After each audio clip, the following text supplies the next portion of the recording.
My name is Marike Lambrecht. I'm the founder of Marisotra. I am Belgian, but I've been living in the Netherlands for over 20 years. And I'm happy to be on Just for Women Europe.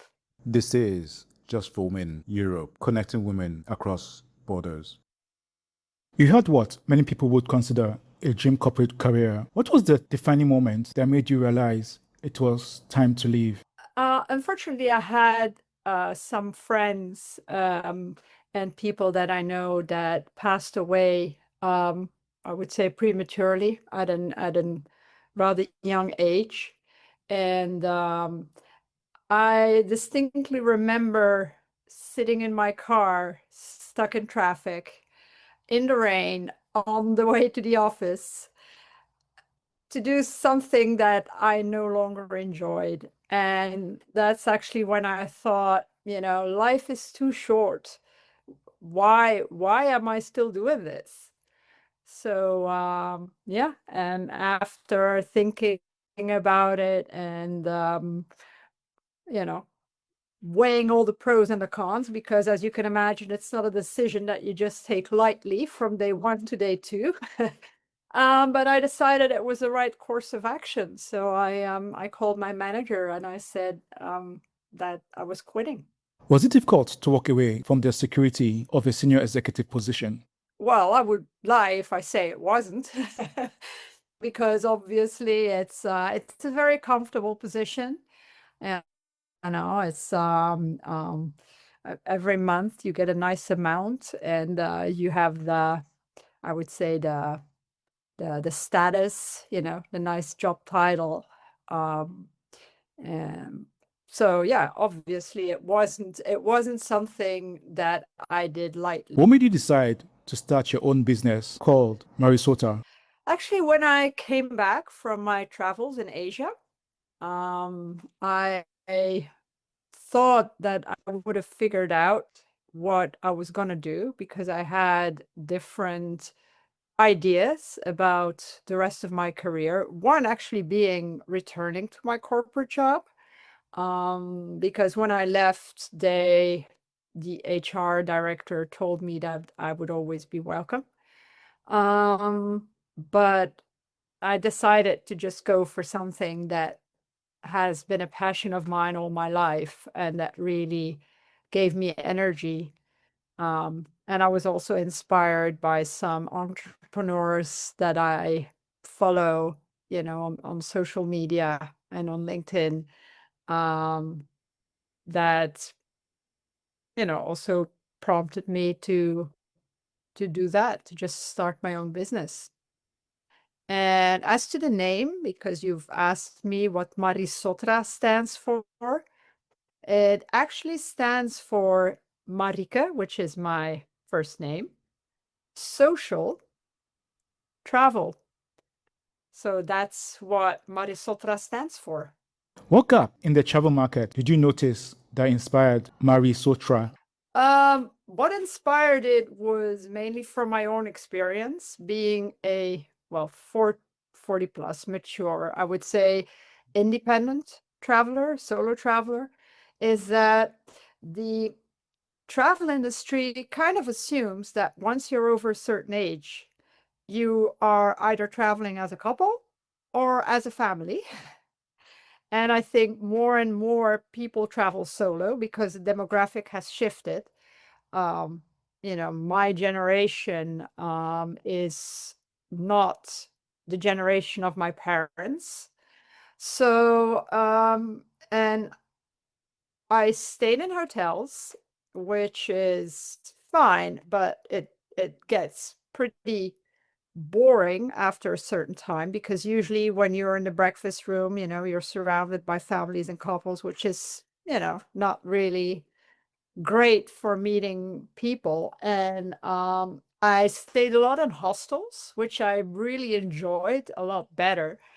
But there, not every hostel is suitable because obviously a party hostel, I still love to dance and I still love to party from time to time, but not every night. So it's kind of like I love the social aspect of a hostel, but I also appreciated the comfort of a hotel. And personally, I'm not into group tours because I like to do things or decide things by myself. Like, I do not want to have an itinerary where people tell me where to go and what to do. I'd like to decide that for myself. So if you want autonomy, comfort, and but also a social aspect to it, there's nothing really that answers that question. Like, Okay. a group tour is too rigid, a hostel is well, not always very comfortable, and a hotel is too lonely. So that's where I noticed that, you know, there's something missing. You have visited more than 75 countries. Which destination have had the greatest impact on you and why? That's a very difficult question, because in my opinion, every country that I have visited made an impact, because it always taught me something that I didn't know, or showed me options that I didn't know were possible. Um, I'll give you an example. I visited Ghana, and at one point, I remember, that was not a solo trip, by the way, but I was visiting a friend that was an expat in Ghana, and he was into mobile phones. Now, this is quite a long time ago. This is like, ooh, well, definitely over 10 years ago. I think I would say about 15 years ago. And he was explaining to me and showing to me that people in Ghana were using the mobile phones as an alternative for a bank, because they were buying, the credits for the phone, but they could send those credits to family that were somewhere far away, which kind of eliminated the whole system of banks. And for me, that was mind blowing. I thought it was really smart, because obviously you didn't have anything like that in Europe. So that made an impact. Another country, if I give another example, was Colombia. I visited Medellin, and I took a tour with a young journalist. So he grew up in Germany, went back to Colombia, his birth country, and he was explaining how Medellin made the shift from one of the most dangerous cities in the world to what is now an example for the rest of South America. And he was explaining that instead of sending in the army to the favelas, which most countries do, to eradicate crime, they actually did it a completely different way. So they built cable cars to the favelas. And he explained that because people could send their children to school safely in a city center, which before they couldn't do, because sending their children to school meant that they might get caught in a crossfire of drug crime, and they might get shot. So it was not safe. But the fact that they could send their children safely to school, that they could go to work in the city, again, safely, it kind of gave them, um, they had something to protect. Like, they were less likely to get involved into drug crime, because they could give their children education, they could get a job. So it was, I would say, giving them opportunity, which is, again, it's very different than what other countries do. Just like, you know, getting really hard on drugs and locking people up and sending in the army, which is by force, but they did it in a completely different way, and it was very successful. So those are things to me that really made an impact, because it broadened my view of the world. It showed me different ways of doing things. So yeah, and I could name some more examples. Like I said, you know, every country has their own stories and their own insights. That's one of the things that I love about traveling. What was the biggest surprise when starting your business? That with AI, it's actually so easy to do things. You know, before you needed like somebody to build your website for you. Now, you know, you just ask AI how to do it. You tell them what you want it to look like, you know, but the technicality about it, I have no knowledge of IT whatsoever, but I know what I want. And it's actually really easy to build. I built my website. It's a landing page for now. I'm still working on it. But the landing page, I built it in 2 hours with zero knowledge of IT. So I think that's a really big, I mean, to me, it was a surprise how easy it actually is. And, you know, there are some people that are very against AI, and there are some that are very fans of AI. I sit somewhere in the middle. I think it's a great tool for certain things. And as an entrepreneur, I think that's a big plus, that it's an excellent tool to help you in areas where you don't really have all the knowledge. Do you think women need men to succeed? I think yes. I think, well, again, I worked for an industry where there were very little women. Actually, I worked for a rather big company.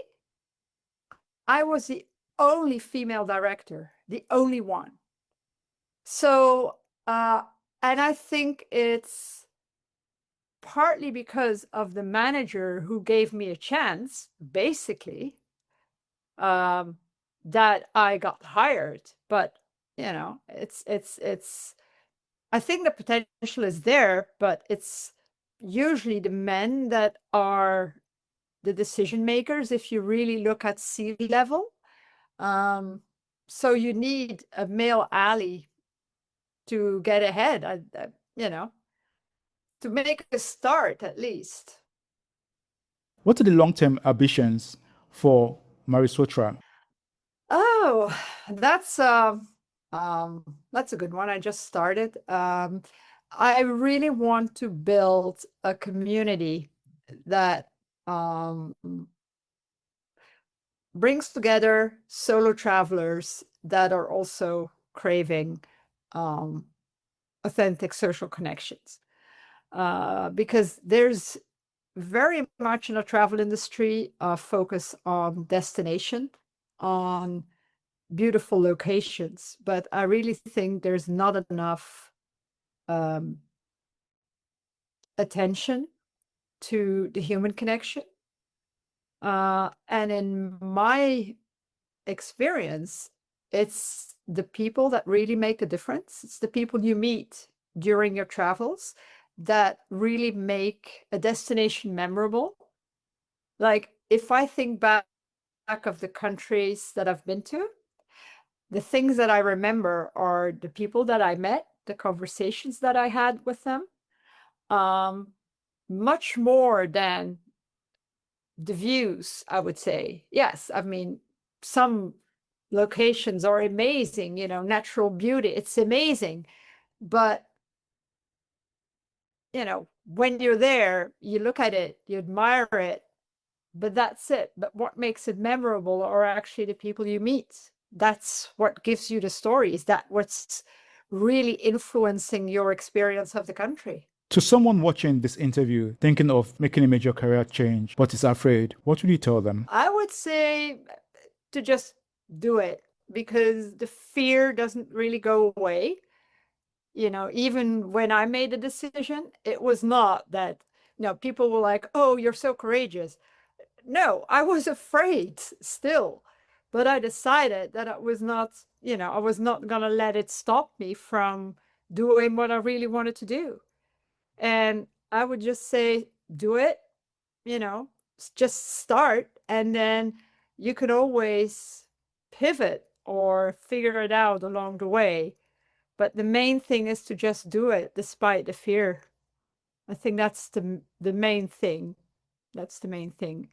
And then again, life is too short, you know, you should find something, you should do something that really gives you energy, you know, that really makes you, where your eyes start to shine and sparkle when you talk about whatever you like to do. Doesn't matter what it is, but you know, if your eyes are starting to shine when you talk about it, I think that's a good signal. Thank you for watching Just for Women Europe.